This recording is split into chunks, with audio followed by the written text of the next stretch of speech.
Did you know it's possible for a parent to turn their child against their other loving parent without even using one word? In this video, I'm going to go through this and explain to you how this happens.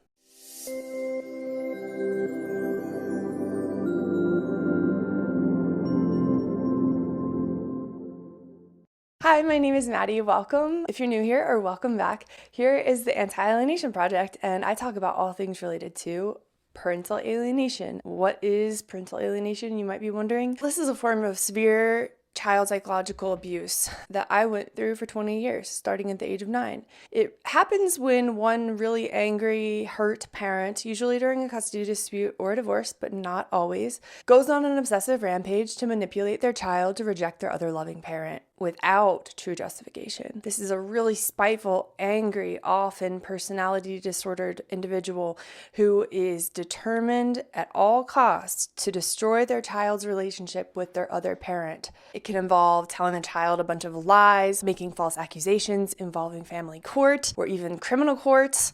It really involves a lot of brainwashing and manipulation, mind control, and they do this to isolate the child and to hurt the other parent. It's sick, it's wrong, and I've been speaking out about this form of abuse since last summer. I'm on this healing journey to rebuild my relationship with my dad and alert society to how damaging it is for children. When we think of one parent manipulating their child to reject their other loving parent without true justification, we often talk about denigration, critical remark, making the child believe lies or false allegations, or horror stories about the other parent. In other words, when we talk about alienation, we often talk about what the alienator says, their words that they use, the actions they use. And it's not as often that we discuss the more covert tactics, alienation strategies that don't necessarily involve words or obvious alienating actions at all. A lot of parents who alienate their children from their other loving parent are very covert. So hopefully more people can become aware if they were alienated, but their parent wasn't very overt in alienating them. Let's get into it. Before I get into the first point, I want to make something very clear.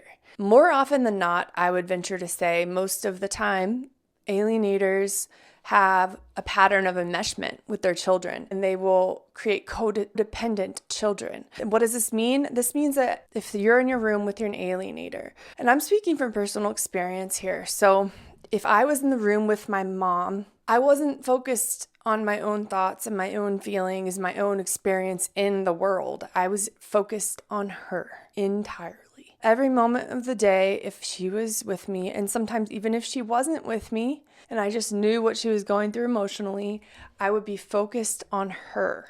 This includes her body language, her words, her actions, even the smallest sigh or critical remark, anything. I was always walking on eggshells, trying to predict my mom's actions. I was acutely aware of her emotions at every turn because she was so unpredictable. As a child, when you're living with a parent who's really unpredictable, you learn to be in fight or flight mode because it's how you are surviving. The alienated child, more often than not, is in this enmeshed relationship with their parent, whether or not they want to be. So that means they are always on the lookout to make sure they're emotionally okay, to support them, to appease them, whatever it may be. They are intensely aware of the internal experience of their alienating parent. I would like to keep that fact in mind as we go through these 6 points that I put together here. So number one, the first way that alienators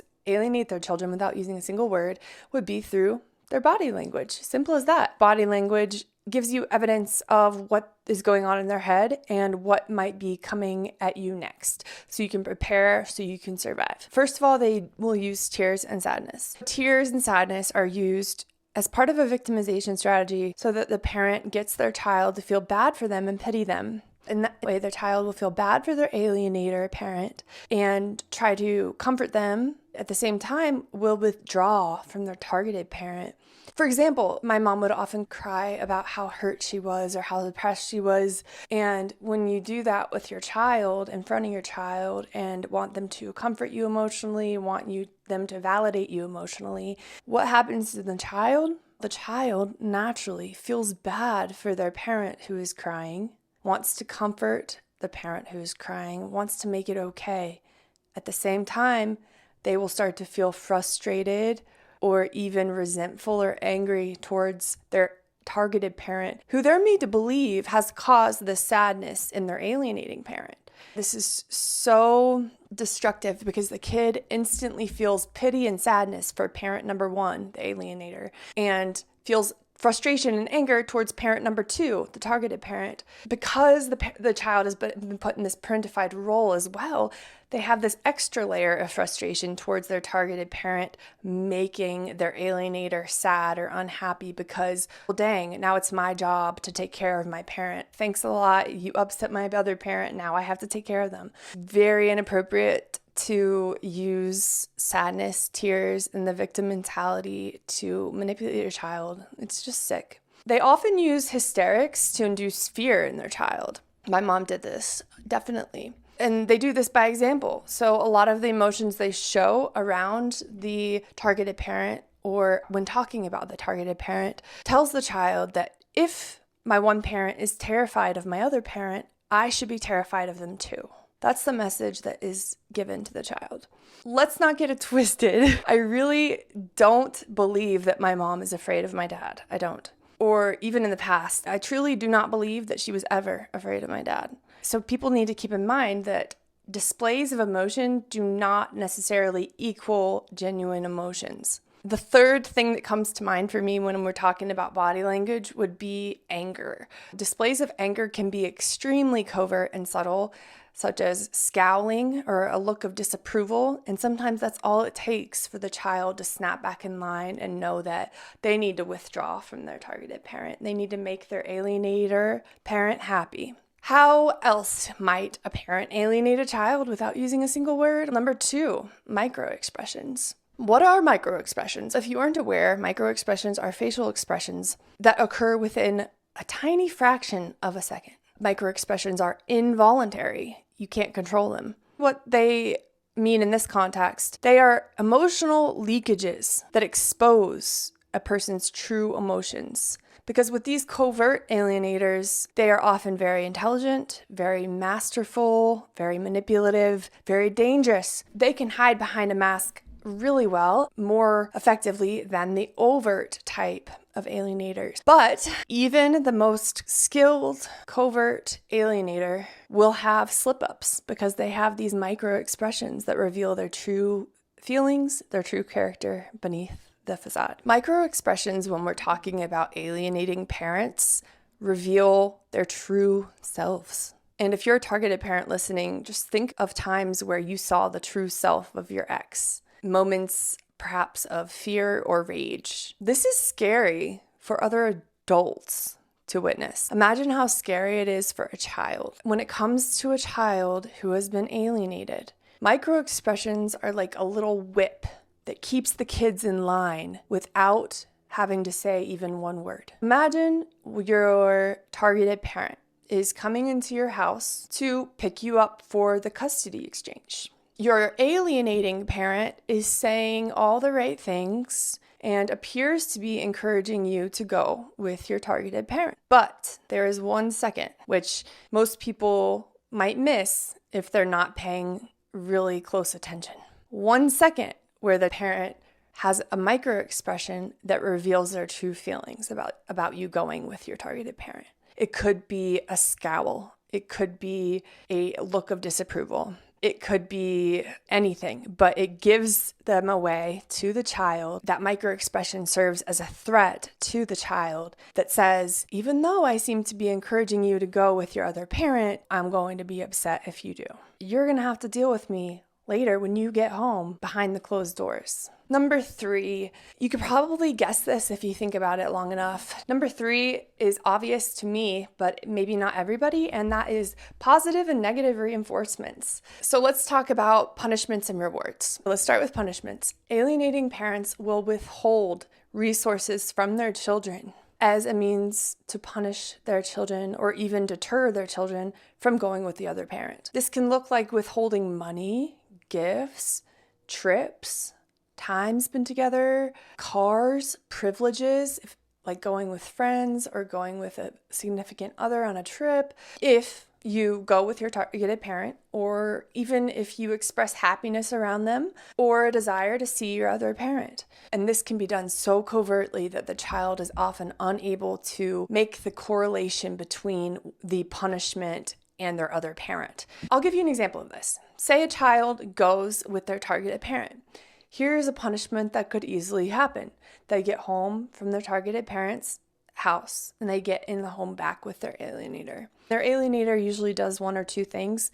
They might ignore their experience with their other parent completely and not ask them any questions. Or on the flip side, they could do what my mom did when I came home from spending a time with my dad, if I ever did go, which would be, okay, welcome to the police interrogation. It's time to sit down. And they ask you a million questions, detailed and very weird questions that you have no clue as an alienated child why they're asking you these questions. But I would get home sometimes and my mom would ask me, don't you just love it over at your dad's house? It's so much bigger and nicer than my house. I bet you would rather live there anyway. This is so covert. What does the child have to say back to that? No, Mom. I love you. I love your house. I don't care if dad's house is bigger than your house. I don't care about that at all. I want to be with you. I love you. So the alienator will often make the child reinforce to them that they are still on their side, so to speak. And another positive or negative reinforcement that might come, for example, is if the child begins to spend more and more time with their targeted parent, the alienator is going to really dislike this. Say the child, they need some new shoes. They might go ask their alienator parent for some shoes. And their alienator parent might say something as simple as, why don't you ask your dad to get you some because you seem to be hanging out a lot with him lately. It could be that simple. On the flip side, we have rewards. If you do reject your parent, if you do refuse to see them, or if you manage to really please your alienator, then you can and will often receive positive reinforcements. This might be something as simple as a smile or a hug or spending what feels like genuine time together. It could also be something more tangible like gifts or money or clothes or vacations or other perks and resources. Honestly, any modicum of love. And that brings me to the fourth way that parents alienate their child without using a word, which is the weaponization of love and affection. Now, keep in mind that alienated kids are most often starved of unconditional love, true, genuine love. So what the alienator does is they commodify any acts of love, care, or affection. As an alienated child, you want so badly for your alienating parent to accept you and love you. Alienated kids are typically starved of love, like I said, and programmed to reject their other parent who could really love them unconditionally. So they're only receiving love in their minds from their targeted parent. What are some ways that they will weaponize love and affection? Imagine a child getting home from spending time with their targeted parent. They might receive the silent treatment. They might receive a cold shoulder from their alienator. It could be as simple and as subtle as that. Because the child is so enmeshed with their alienating parent, usually mentioning your targeted parent in a positive way will cause repercussions. Seeing them at all will cause repercussions that you will have to manage as the child. You will have to manage your alienator's negative emotions about the fact that you saw your other parent. This is a huge deterrent to just not go with them at all. This is too much stress for a child to deal with. This is too much anxiety and confusion and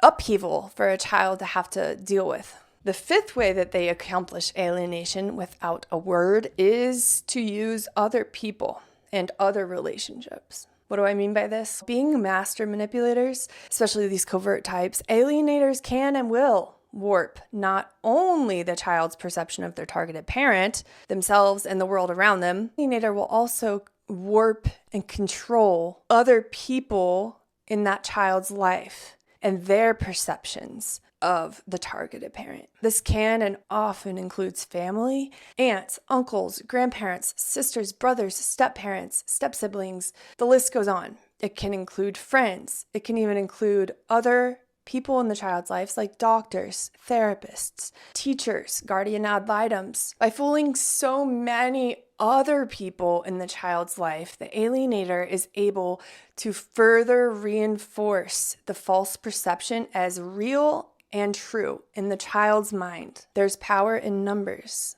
And maybe if your parent was telling you something about your other parent that didn't quite add up, the child might have some pause.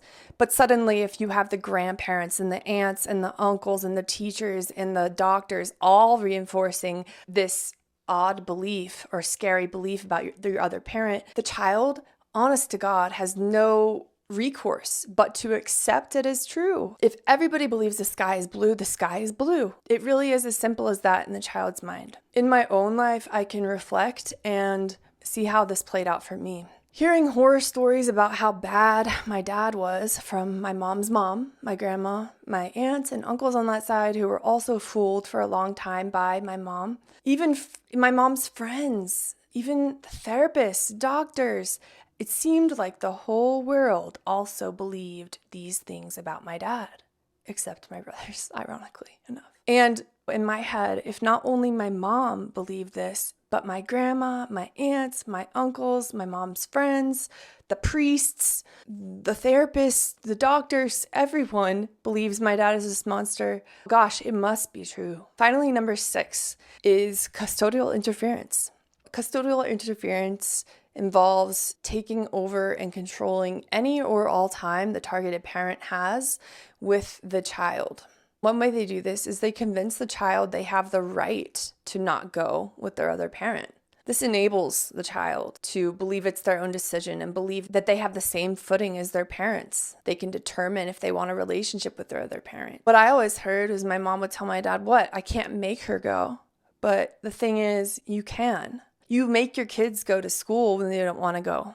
You make your kids go to the doctor to a checkup when they don't want to go. You can and should make your child go with their other parent during their custody time. Other ways that parents interfere with your custody time might be planning trips, parties, or other events during the targeted parent's custodial time. This is a lose-lose situation for the targeted parent because what are they supposed to do? Insist that the child come with them, and then the child will miss their party, or their child will miss their big event they're excited for, and their child be mad at the targeted parent, not understanding what is truly going on. Yet another way that alienators achieve custodial interference might be moving away to limit the targeted parent's access to the child. Still another way might be failing to keep the targeted parent informed of major life events like graduations or big sporting events so that the targeted parent isn't even given the opportunity to show their child support. And in the child's brain, they see, oh, my targeted parent's not here for my event. They must not care or love me like my alienator has said or has made me believe. And it enforces the alienation. But the targeted parent would have been there had they been given the opportunity to. And in the most extreme situations, custodial interference can look like blocking all access, simply blocking all access. So those are the 6 techniques I came up with for how alienators can turn their child against their other parent without even using a single word. I did ask you guys on social media to share your thoughts on this video I was making, and a lot of you guys gave really good input.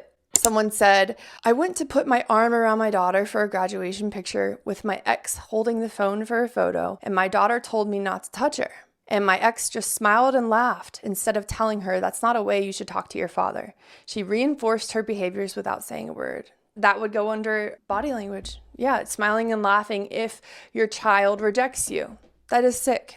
Another person says, "Making the environment tense and uncomfortable with dysregulated emotions or moods at visitation exchanges or with anything to do with the other parent. Kids pick up on the tension." Absolutely, especially in this situation where the kid is enmeshed with the parent. They can perceive and almost feel their parents' emotions too themselves. They know how their alienator is feeling. It's not a secret.